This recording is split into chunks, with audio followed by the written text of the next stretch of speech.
Yan, so i-check natin mga kadiskarte kung maganda ba yung pagka-system reprocess sa refrigerator na ito. Ayan, 8 PSI. Mainitin yung condenser. Check natin yung pirahe ng motor. At i-check natin yung freezer box niya mga kadiskarte kung nag-aayos pa siya. So, ayun mga kadiskarte, maganda yung pagka-system reprocess sa ref na ito. Ang daming ice mga kadiskarte. Ayan o. Okay, so kung paano ko to ginawa mga kadiskarte, tapusin nyo po yung video ito.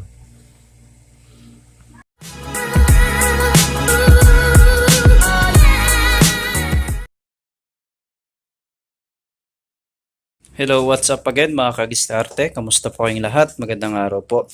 Yan, so meron na naman po tayong i-repair dito, isang GE frosting type na refrigerator. Okay? So yung problema kadiskarte is umaandar naman yung kanyang motor compressor. Pero bakit ganon? Hindi siya lumalamig. Okay? So pagka ganon mga kadiskarte, once na umaandar naman yung kanyang compressor, kasi hindi lumalamig, is 100% mga kadiskarte mechanical problem yung problema. Maaring loose compression yung kanyang motor compressor, or di naman kaya nagpupump ng oil, or yung pinakamalimit mga kadiskarte, merong internal leak. So ano ba yung leak? Internal leak na tinatawag mga kadiskarte. Okay, so yung leak na sinasabi is yung pagsingaw ng freon o refrigerant dun sa system. Bakit nagkakaroon ng leak? Okay, ganito mga kadiskarte. So, alimbawa, yung system kasi mga kadiskarte, sa lahat ng parts niya, no, tubo niya, no, yung mga pipe niya, sa high side at saka sa low side, meron tayong mga pinaghinangan. Tulad niyan. Okay? So, yung pinaghinangan, yung connection na yan mga kadiskarte, minsan nagkakaroon ng corrosion. Okay, nagkakaroon ng corrosion, even po yung mga copper oxide. Yan. So, once na nagkaroon ng corrosion, dyan sumisirit or sumisingaw yung refrigerant or freon. At syempre, pagka walang refrigerant or freon na pinapump ng compressor, syempre hindi siya lalamig. So, yung sakit ng refrigerator nito, na ito mga kadiskarte, is may leak or internal leak dito sa kanyang condenser. Pero yung big question mga kadiskarte is, paano natin i-repair? Nakatago, naka-embed yung kanyang condenser. Okay? Kasi yung condenser nito mga kadiskarte is nasa loob yan. Nandito, minsan nakapaikot dito sa kanyang body. Okay, so paano natin i-repair yun mga kadiskarte? Okay, so yung gagawin natin mga kadiskarte is ibabypass natin yung kanyang condenser na nasa loob. Okay, so papalitan natin ng ito, ganitong condenser. Okay, pero make sure lang mga kadiskarte na same size at capacity yung ipapalit natin na condenser. At kung paano ko yun gagawin mga kadiskarte, samahan nyo ako at tuturo ko sa inyo ng step by step. So, ang topic na ito mga kadiskarte, magpapalit tayo ng condenser. At the same time, magkakarga tayo ng freon. Okay? So, start na natin ayusin to mga kadiskarte. Okay, so tuturo ko sa inyo kung paano i-check kung asan yung leak na yon, kung nasa condenser ba, or nasa evaporator, nasa high side ba, o nasa low side. Okay, so yung gagawin natin mga kadiskarte ganito. Okay, so mapapansin nyo po, meron tatlong tube dito, copper pipe dito, sa dalawa tatlo. Okay, at saka capillary tube. Ngayon, ang gagawin natin, i-block natin yung inlet, yung outlet ng condenser. At saka maglalagay tayo ng access valve. Okay, so lalagyan natin to ng pressurized na hangin mga kadiskarte para ma-check kung nandun yung leak. Okay, so para mas maintindihan nyo po kung yung gagawin natin, explain ko. Okay? So, sa isang condenser, mga kadiskarte, meron siyang inlet. Ito po. At meron siyang outlet. So, yung refrigerant papasok dito. Okay? At lalabas dito. Okay? So, maglalagay tayo ng access valve dito, mga kadiskarte. Gaya nung ginawa ko doon. Maglagay tayo ng access valve dito sa inlet at i-block natin yung outlet niya. Okay? Para once na nilagyan natin ng pressure, may check natin kung meron leak.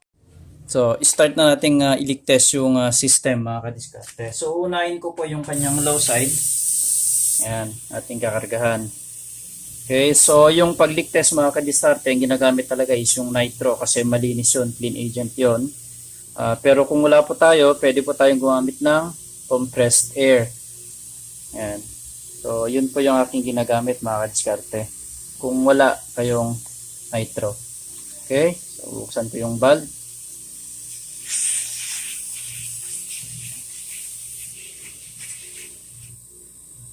Ayan. So, abutin ng at least 140. Ayos lang yon yung kanyang low side. Tapos yung high side, medyo tataasan natin ng konti. Huwag masyadong malakas mga kadiskarte.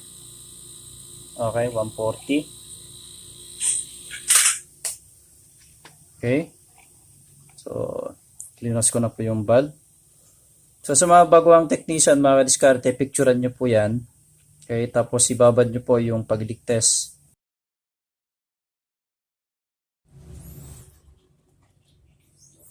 So, mukhang hindi nagbago mga kadiskarte. So, ibig sabihin po, pag hindi nagbago yan, wala sa kanyang low side, yung leak. So, yung next natin mga kadiskarte na gagawin is i-leak test natin yung kanyang high side or yung kanyang condenser. Okay. O, ita-transfer lang natin mga kadiskarte yung hose. Gagamitin ko na lang is yung red para mas maintindihan ng mga baguhang technician. Ayan. Okay. So, sarado ko muna yung valve. So i-open ko na po yung valve.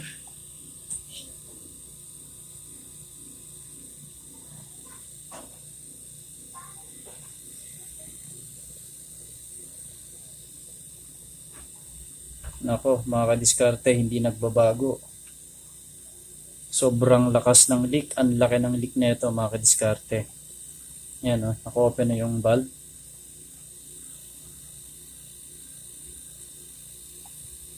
So, pagka ganito mga kadiskarte, hindi nagbabago yan. Ibig sabihin, andito sa kanyang high side yung leak. Yan o. So, di natin itutuloy mga kadiskarte. Yan o. Ang bilis bumaba. So, yan po yung example na nasa high side, yung kanyang leak bumaba. Yan. So, ganun po mga kadiskarte yung pag-leak test. Ang next step natin gagawin mga kadiskarte is papalitan natin yung kanyang condenser. So, ito mga kadiskarte, napalitan na natin yung kanyang condenser. Okay. So, ayan po. So, yung connection ng mga pipes, mga diskarte, pakita ko sa inyo. Okay, basta laging tandaan mga kadiskarte, ito yung kanyang compressor, yung kanyang discharge line, co-connect sa inlet ng condenser. Okay, papataas yan, iikot, babalik dito. Ito naman yung outlet ng condenser. So, yung susunod dito mga kadiskarte is filter dryer. Iko-connect naman natin yung kanyang filter dryer. Okay, so papalitan na natin yung kanyang filter dryer mga kadiskarte. Okay, so kung mapapansin nyo po, naglagay po ako ng cloth na pambalot na basa dito sa kanyang filter dryer. Okay, so nilagyan ko ng ganito mga kadiskarte, damp cloth, para maiwasan natin na ma-overburn yung silica gel na nasa loob ng filter dryer na yun. So, brace na natin mga kadiskarte.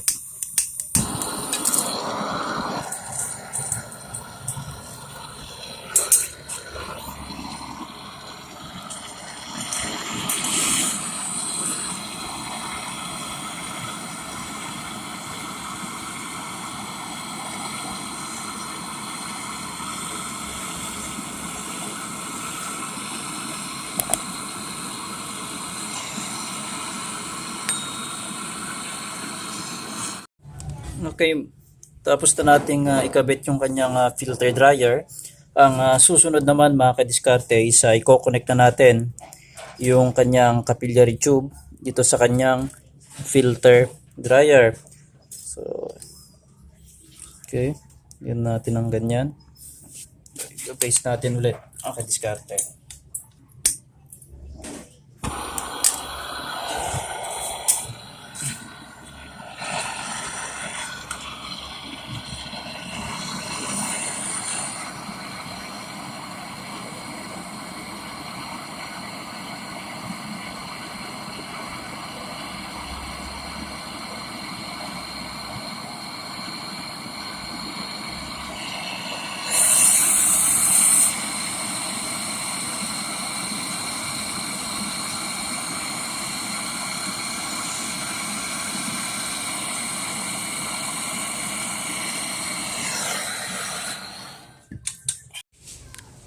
So, next is vacuum na natin mga kadiskarte yung system. So, i-vacuum natin para tatanggalin natin yung mga air impurities na pwedeng mag-contaminate sa system.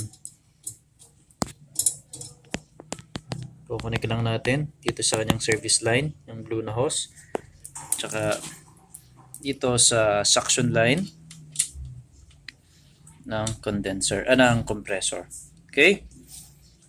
I-plug natin yung unit na diskarte ng ating vacuum. Pwede naman to mga diskarte kung wala ka pa kayong vacuum pump. Okay, so i-open natin yung valve.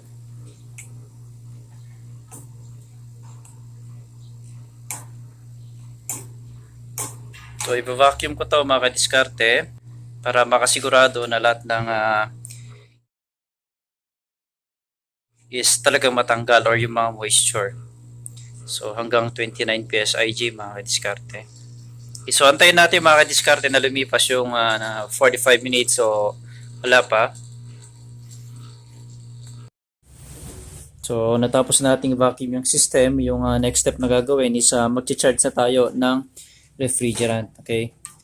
So i-open ko lang po yung ating Freon cylinder.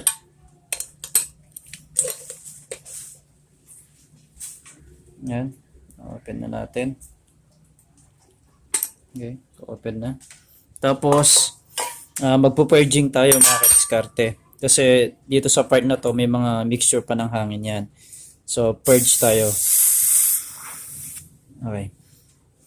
So charge na natin yung system mga diskarte ng Freon. O lalapit ko lang po yung gauge natin. Yan. So sa pagkarga mga diskarte dahan-dahan lang. Konti-konti lang.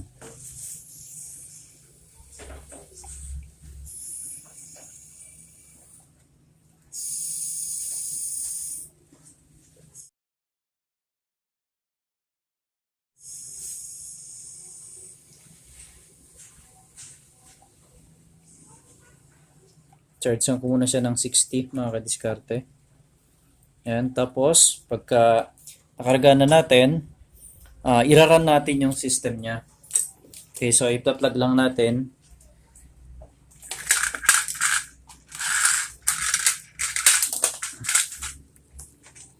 So, i-plug lang natin mga kadiskarte.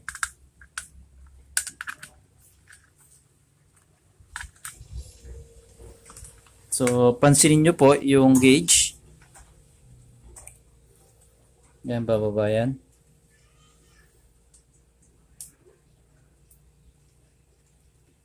Pag sa refrigerator kasi mga kadiskarte, 8 to 10 PSI lang dapat yung ikakarga natin. Pero, depende pa rin sa amperahe ng compressor. So, dagdagan natin ulit mga kadiskarte. Dahan-dahan lang.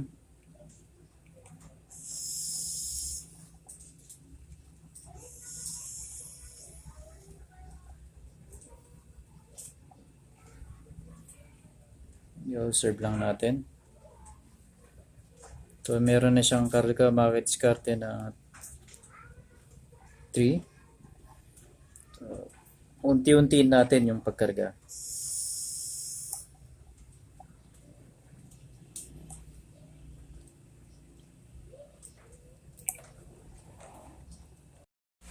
So, nakapagkarga na tayo ng Freon mga kadiskarte. Check natin yung kanyang condenser kung mainit. Ayan, so mainit na rin yung kanyang condenser. Check natin yung amperahe ng compressor. Ayan, 1.04. Bababa yan mamaya. Pati yung filter dryer kakapain natin. Kung mainit, medyo mainit. So, okay naman. So, i-check natin mga kadiskarte yung kanyang evaporator. Check natin kung lumalamig.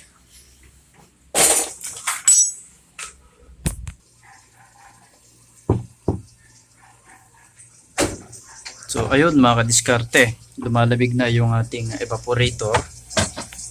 Few minutes lang. Marami nang namumuong ice build up dito sa kanyang evaporator. Yan o, dumidikit na yung daliri. O, yan. So, i-observe natin yung unit mga kadiskarte. So, i-check natin yung evaporator niya kung lumalamig. Okay. So, kung mapapansin natin mga kadiskarte, pakinggan nyo pa yung tunog na yan. Parang may tubig na bumubulwak dito sa kanyang loob. Okay, so refrigerant po yan mga kadiskarte na po-pour dito sa system. Yan. So, lumalamig na po yung ating refrigerant evaporator. Yan, dumidikit na po yung aking daliri. Kasi yung may mga usok-usok pa dito. Yung po yung mga mist. So, nagkakaroon na po ng ice build up sa ating evaporator.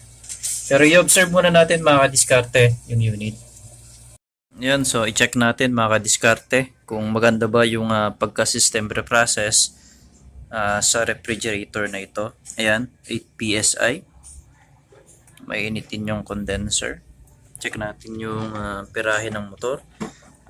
At i-check natin yung freezer box niya mga kadiskarte kung nag-a-ice pa siya. So, ayun mga kadiskarte. Maganda yung pagka-system reprocess sa ref na ito. Ang daming ice mga kadiskarte. Ayan o. Okay, so kung paano ko to ginawa mga kadiskarte, tapusin nyo po yung video ito.